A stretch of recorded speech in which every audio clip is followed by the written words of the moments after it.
Assalamualaikum warahmatullahi wabarakatuh. Waalaikumsalam warahmatullahi wabarakatuh. Samprazan, sampurasun. Rampiaza, rampiaza. Bertemu kembali di podcast Gioda.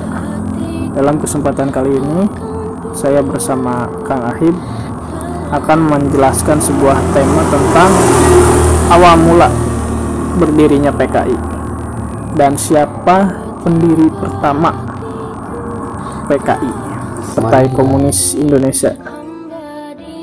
Dari awal dulu nih kita ceritakan. Jadi Partai Komunis Indonesia PKI ini adalah partai politik awal mulanya itu yang dibentuk pada tahun pada tanggal 23 Mei 1914. Udah lama sekali itu partai politik. Udah lama sekali, ini zaman Belanda. Masih dari zaman Belanda. Nah, PKI sempat menjadi salah satu partai terbesar di Indonesia sebelum akhirnya dibubarkan pada 1965. Semenjak itu eksistensinya dilarang pada tahun itu. Sudah dilarang, ya. Tidak diperbolehkan lagi. Berawal dari ISDF PV pakai V ya, ISDF. Berdirinya PKI itu diawali dengan organisasi komunis yang didirikan oleh Henk Sneplid gitu. Dari orang asing pada tahun 1914 itu. Emang orang Belanda kayaknya, ini orang Belanda, yaitu Indit Sosial Demokratis Vereniging gitu, SD. Nantilah ada di Google juga ada. Jadi memang orang Belanda. Dikirain ini orang Indonesia. Ini sebenarnya ideologi kayak pemahaman gitu kan. Seperti itu. Tadinya ideologi jadi partai gitu kan? Iya, partai. Pembentukannya dari orang penjajah kita gitu. Dibentuk oleh penjajah berarti kan ya? Jadi pada awal pembentukan ISD memiliki 85 anggota. Awalnya itu ya. 85 yang berasal dari dua partai sosialis Belanda, yaitu Partai Buruh Sosial Demokratis dan Partai Sosial Demokratis yang bergerak di Hindia Belanda. Ini Belanda kan kita udah kemarin sejarahnya. Kita ini Hindia Belanda. Dulunya dia Belanda.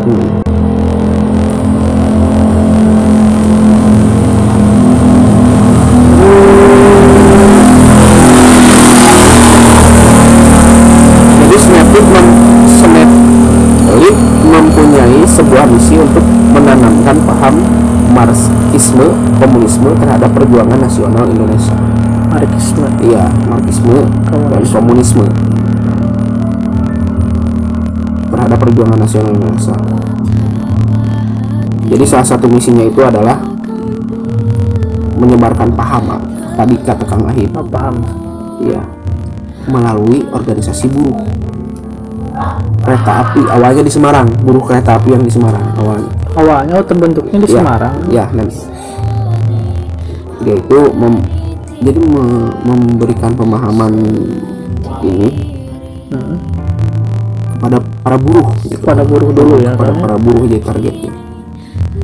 Jadi selain itu, Snapchat juga menyebarkan paham komunisme lewat organisasi Serikat Islam juga, SI. Paham ini menyebar juga ke semuanya, menyebar satu persatu. SI kan organisasi besar Indonesia loh. Iya, Serikat Islam, organisasi terbesar Indonesia, makin menjaring. Kemudian Snapchat itu menyebarkan pemahamannya lewat Semaun, Alimin, Darsono, dan tokoh SI lainnya. Waduh, Semaun kalau nggak salah ya, karena Semaun itu kan teman sekolahnya Bapak Insinyur Soekarno. Temannya Bung Karno. Iya, Bung Karno, Kartosuwiryo gitu. Cokro Aminoto masih satu ini ya, sekolah pendidikan ya, sekolah Aminoto kalau tidak salah ya, seperti itu. Ya, tadi kan ada ya tokoh-tokoh SI ya, itu tokoh-tokoh SI Semaun gitu. Jadi sejak bertemu Snapit pada tahun 1914, Semaun langsung tertarik. Semaun tertarik kan dengan pemahaman beliau. Ya. Kemudian beliau belajar membaca serta bahasa Belanda dia dari semenjak itu. Semaun tuh. Iya. Memang sih kayaknya sebelumnya juga membaca sejarah ya, sedikit ternyata ada orang pertama yang menjadi penggerak utama bangsa kita dengan nama ini Aidit. Kirain Aidit gitu Ya, kan. ternyata ada sebelumnya itu ada. Kita kan mengenalnya, apalagi gitulah. Kita hanya membaca gitu kan, membaca sejarah sambil tidak mengalami pada masa itu, cuma tidak tahu apa-apa gitu kan.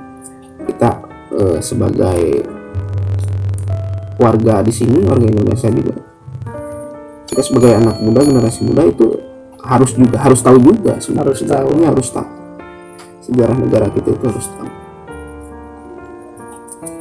Jadi setelah itu Semaun menjadi sekretaris SDF, dia diangkat SDF itu di Surabaya. Pada tahun 1917 Snapit bertemu dengan anggota SI lainnya. Jadi memang targetnya Islam. Targetnya Serikat Islam yang sangat besar gitu kan. Organisasi yang sudah besar, organisasi yang banyak sekali tokoh-tokoh di sana, tokoh-tokoh terpandang gitu. Begitu kan orang-orang asing ya, yang ambil dulu yang berpengaruhnya ya kan, yang berpengaruh. Konsepnya seperti itu.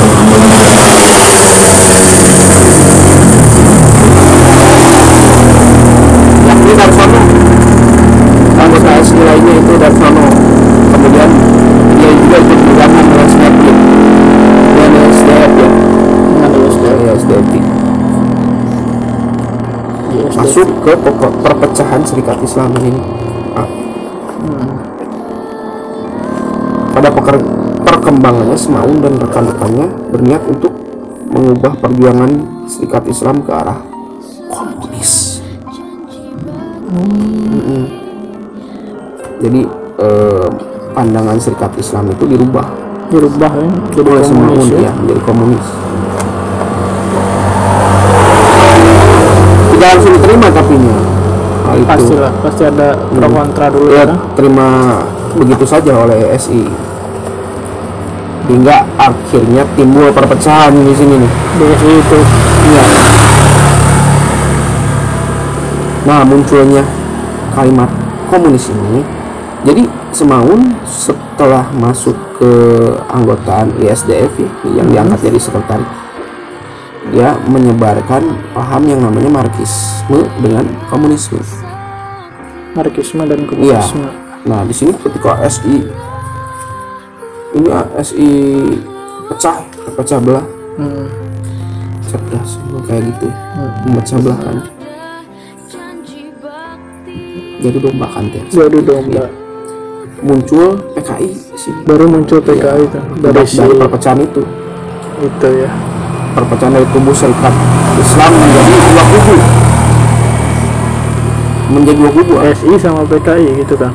Ya, jadi si merah komunis dan si putih agamis. Si merah komunis dan si putih agamis. Semaun bersama anggota si merah dan tokoh komunis kemudian mengadakan kongres ISDF di Semarang pada Mei 1920. Semaun. Hasilnya nama SDF diubah menjadi Perserikatan Komunis India, PKH. PKH dulu ya, yang diketuai oleh Semaun, langsung diketuai oleh Semaun dan Darsono sebagai wakilnya. Ini anggota SI semua. Bukan orang sembarangan. Iya, sedangkan yang menjabat sekretaris dan bendahara adalah orang Belanda. Waduh. Wah, itu mah semacam trik lagi. Ya udah itu. Memang seperti itu. Kan memang kata Akang Akhir juga, Belanda itu ingin menerapkan yang namanya imperialisasi.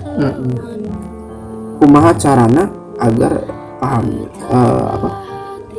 ideologi ini atau penerapan imperialisasi itu mulus.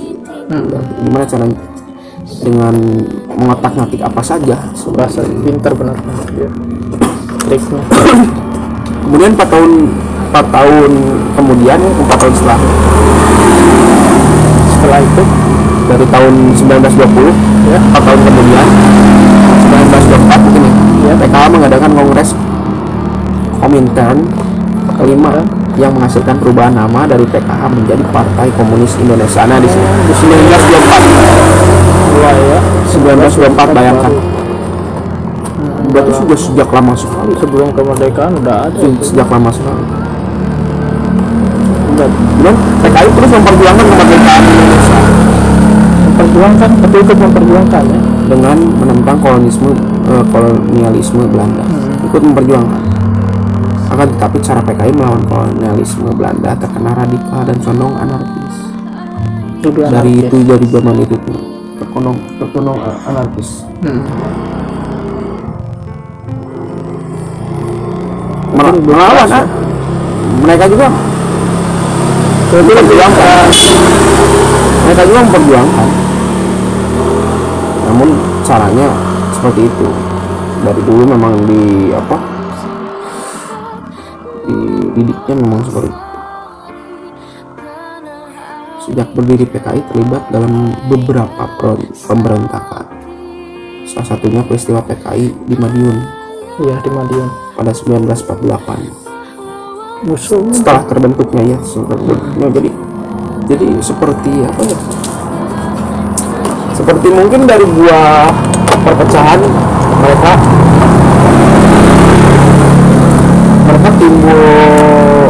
timbul menjadi seseorang atau sosok-sosok yang berontak pada akhirnya pemberontak semua itu. Jadi untuk memberhentikan pemberontakan PKI di Madiun ini tahun 1944, Kolonel A.H. Nasution, beliau masih kolonel, dia ditugaskan untuk itu. Beliau masih kolonel ya pada pemberontakan di Madiun itu, melakukan operasi penumpasan pada 20 September 1948. September lagi. Penumpasannya dia September. Pantas saja kan. Dia diincar ya. Iya. Nah itu udah dibereskan oleh anak Nasution nih. Mungkin pada tahun 65 beliau udah menjadi jenderal ketika peristiwa. Kemudian PKI ini dilembagakan oleh Bapak Soekarno, diresmikan gitu kan, dilembagakan. Pemberontakan PKI di Madiun tidak menghentikan dukungan dari sebagian rakyat Indonesia. Pada 1955 PKI ikut pemilu ya, tahun 1955, dan berakhir menduduki posisi keempat. 2 tahun berselang Partai Masyumi yang merasa bersaing menuntut agar PKI dilarang. Masyumi ya, merasa tersaingi untuk PKI. Tidak berselang lama terbentuklah Pemerintah Revolusioner Republik Indonesia (PRRI) yang ditugaskan untuk menangkap ribuan kader PKI. Tapi Pak Soekarno tetap beliau mendelegasikan, tetap beliau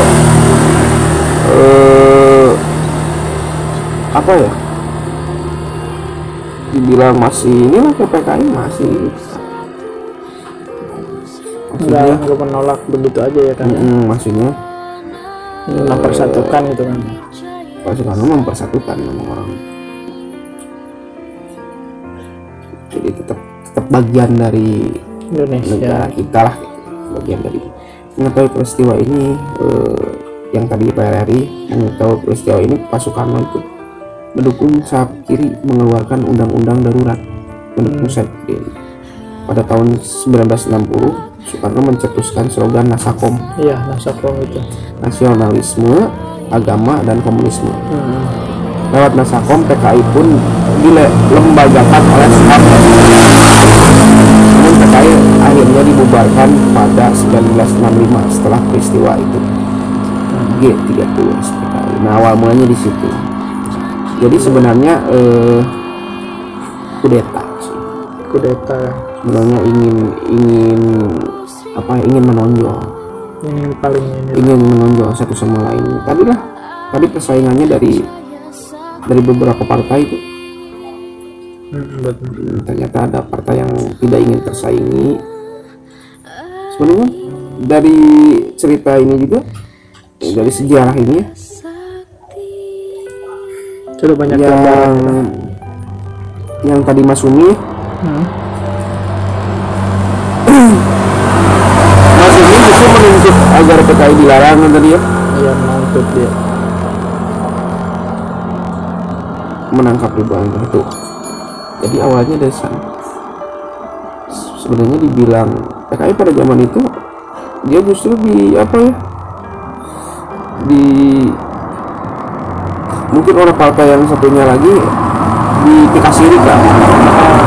Karena PKI itu dipikasiri karena banyak ininya, misalnya Banyak yang partisipannya banyak. tadi partai kadernya ada salah satu partai yang iri kepada mereka. Sebenarnya dibilang Sunda nama dimimitian. iya, dibilang ini mah iya.